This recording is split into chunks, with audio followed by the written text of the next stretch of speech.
T20 ప్రపంచ cup 2026లో భారత్తో ఆడడానికి పాకిస్తాన్ నో చెప్పింది.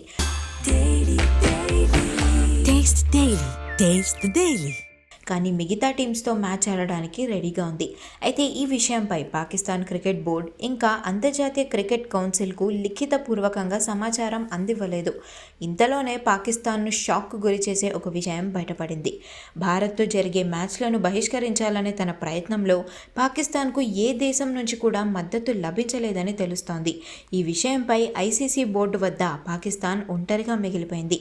సరైన కారణం లేకుండానే భారత్తో జరిగే మ్యాచ్ను పాకిస్తాన్ బహిష్కరిస్తోందని మిగతా క్రికెట్ బోర్డులు చెప్తున్నట్లుగా తెలుస్తోంది. ఐసీసీ నిబంధనల ప్రకారం ఒక జట్టు మైదానంలోకి రాకపోతే వాకోవర్ నిబంధన అమల్లోకి వస్తుంది. భారత్తో పాక్ మ్యాచ్ ఆడకపోతే మన టీంకు 2 పాయింట్లు వచ్చే అవకాశం ఉంటుంది.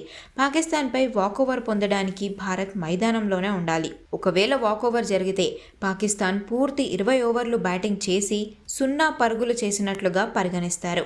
ఇది వారి రన్ రేట్ను ప్రభావితం చేస్తుంది. అలాగే ఫైనాన్షియల్గా కూడా పాకిస్తాన్ క్రికెట్ బోర్డు కష్టాల్లో పడుతుంది.